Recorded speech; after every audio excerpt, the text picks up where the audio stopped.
বিশ্ব মানবিক ভ্রাতৃত্ববোধ সম্মেলনে যোগ দিতে প্রধান উপদেষ্টা প্রফেসর মোহাম্মদ ইউনূসকে আমন্ত্রণ জানিয়েছেন ক্যাথলিক খ্রিস্টানদের ধর্মগুরু পোপ ফ্রান্সিস। আগামী 12 থেকে 13 সেপ্টেম্বর ভ্যাটিকান সিটিতে সম্মেলনটি অনুষ্ঠিত হবে। 6 মার্চ রাষ্ট্রীয় অতিথি ভবন যমুনায় প্রফেসর ইউনূসের সঙ্গে সাক্ষাৎ করে ভ্যাটিকানের ফন্দাজিওন ফ্রাতেলি ট্রুটির সাধারণ সম্পাদক ফাদার ফ্রান্সেসকো ওচেত্তা এই আমন্ত্রণের কথা জানান। ওচেত্তা নোবেল বিজয়ী প্রফেসর ইউনূসের বিশ্বব্যাপী প্রভাবের প্রতি গভীর শ্রদ্ধা প্রকাশ করেন।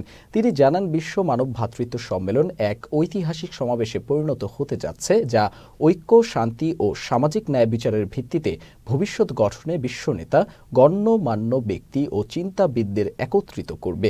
এ অনুষ্ঠানে কেন্দ্রবিন্দুতে থাকবে মানবতার সারণীর খসড়া, শান্তিপূর্ণ সহব্যবস্থাপনার জন্য সার্বজনীন নীতির রূপরেখা।